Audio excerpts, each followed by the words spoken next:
कि hello students, welcome to Magayatri tutorial. In this video I will teach you how to solve the problem of height and distance. Students, question is taken from the RD Sharma. This is part 10 and this is the last part of the height and distance. Students, ये height and distance का last question है। तो इसमें एक question आपके सामने लिखा हुआ है। अभी मैं क्वेश्चन आपको समझाता हूँ, तो उसके बाद डायग्राम के द्वारा इसे सॉल्व करूँगा, डायग्राम पर समझाऊँगा इसका फिगर। ये क्वेश्चन काफ़ी इम्पोर्टेंट क्वेश्चन है। क्वेश्चन तो काफ़ी शॉर्ट है ये, लेकिन समझने के लिए काफ़ी कंसंट्रेशन की आवश्यकता है इसमें। आप कंसंट्रेट होकर अगर डायग्राम को देखिएगा, उसके बाद ही आपको समझ में आएगा। देखिए, आपका फर्स्ट ये क्वेश्चन है, a round balloon of radius r sustain an angle alpha at the eye of the observer while the angle of elevation of the center is the beta. Prove that height of the center of the balloon is r sin beta into cosec alpha upon 2. Students दिया हुआ है round balloon, balloon तो round ही होता है और इसकी radius are the हुई है। ये किसी ऑब्जर्वर यानी किसी आदमी के आंख पर ये अल्फा एंगल बनाती है ये बैलून। उसके बाद कि उसके उस आदमी के आंख पर ही ये बैलून का जो सेंटर है वह एंगल क्या बनाती है, बीटा बनाती है।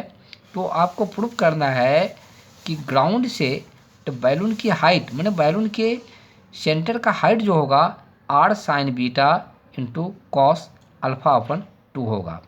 तो स्टूडेंट्स, ये क्वेश्चन है। अब मैं इसका डायग्राम बताता हूँ।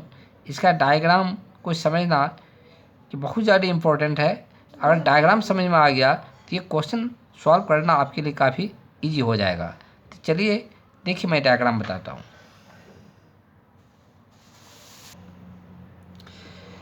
स्टूडेंट्स, जो क्वेश्चन मैंने आपको समझाया था, देखिए उसकी डायग्राम मैंने बना दिया है।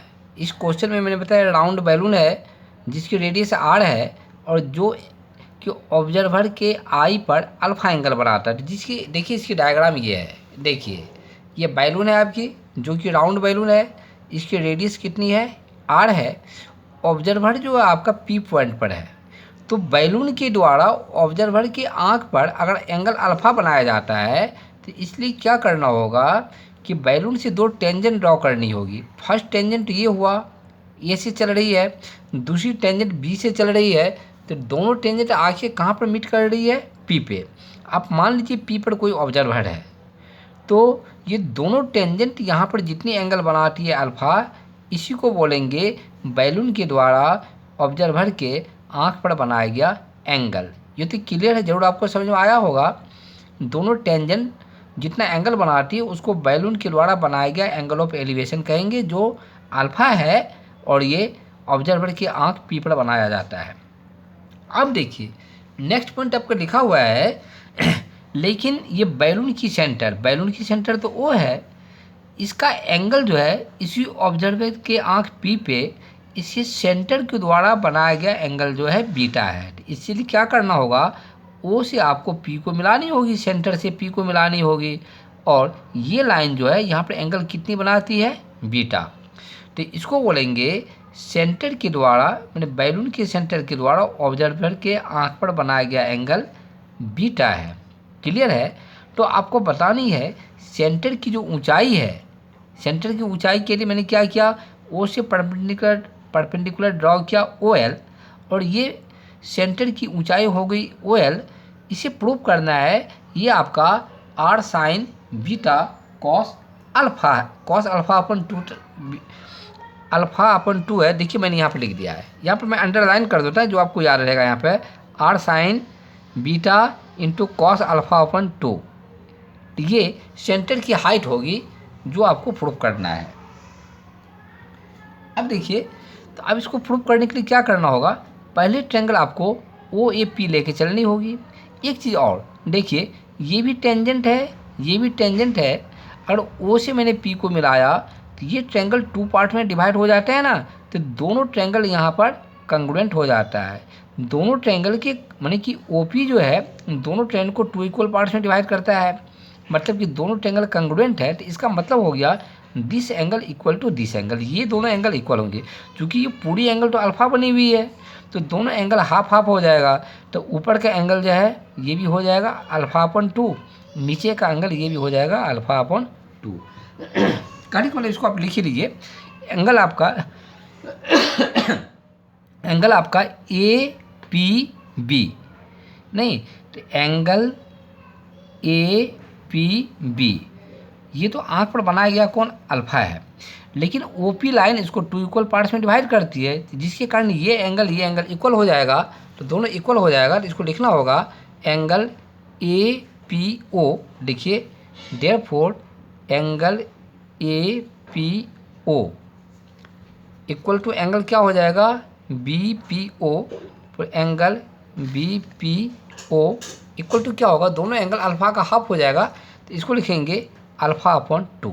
अब समझ गए, ये दोनों एंगल हाफ हाफ होगा, मतलब अल्फा का हाफ अल्फा अपन 2, ये भी होगा ये भी होगा अल्फा अपन 2।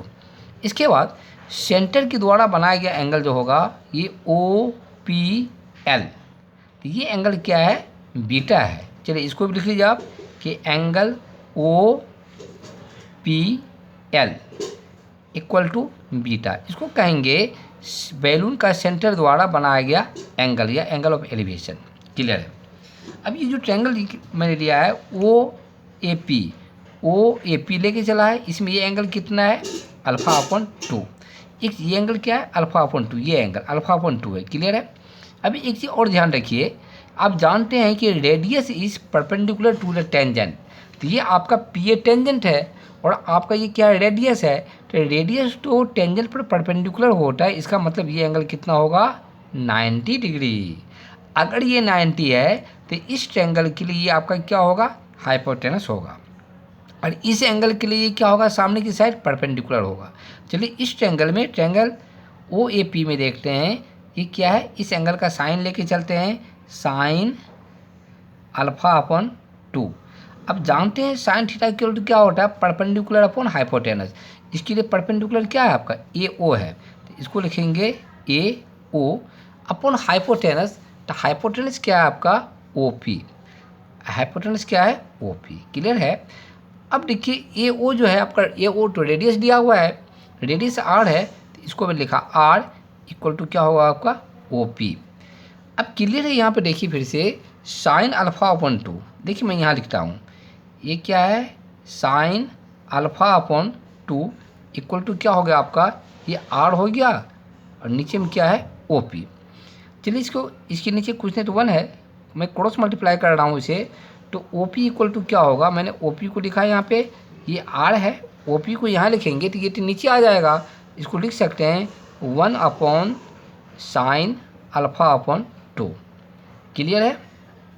अब देखिए मैंने इसे फिर से लिखा ओ पी इक्वल टू, तो आर हो गया, तो 1 अपॉन साइन क्या होता है, कॉसेक होता है, क्योंकि साइन का उल्टा क्या होता है, कॉसेक। तो अब इसको 1 अपॉन साइन अल्फा अपॉन 2 को लिखा जा सकता है कॉसेक अल्फा अपॉन 2, तो इसको मैंने लिखा कॉसेक अल्फा अपॉन 2। तो स्टूडेंट्स अभी मैंने ओ पी का वैल्यू फाइंड आउट किया। अब देखिए नेक्स्ट एंगल जो लेना होगा, मुझे तो निकालना है इसकी हाइट, में सेंटर की हाइट निकालना है ओ एल, तो ओ एल निकालने के लिए ट्रायंगल लेनी होगी ओ पी एल। चलिए अब मैंने दूसरा ट्रायंगल लिया, in triangle O P L, लिखिए in triangle O P L. इसमें अब ये एंगल लेनी होगी, इसके लिए ये एंगल क्या है आपका, बीटा, नहीं तो बीटा है, तो बीटा अब ये देखिए ये तो एंगल 90 होगा, क्योंकि हाइट है, ये हाइट मैंने ड्रॉ किया था, ये एंगल 90 होगा।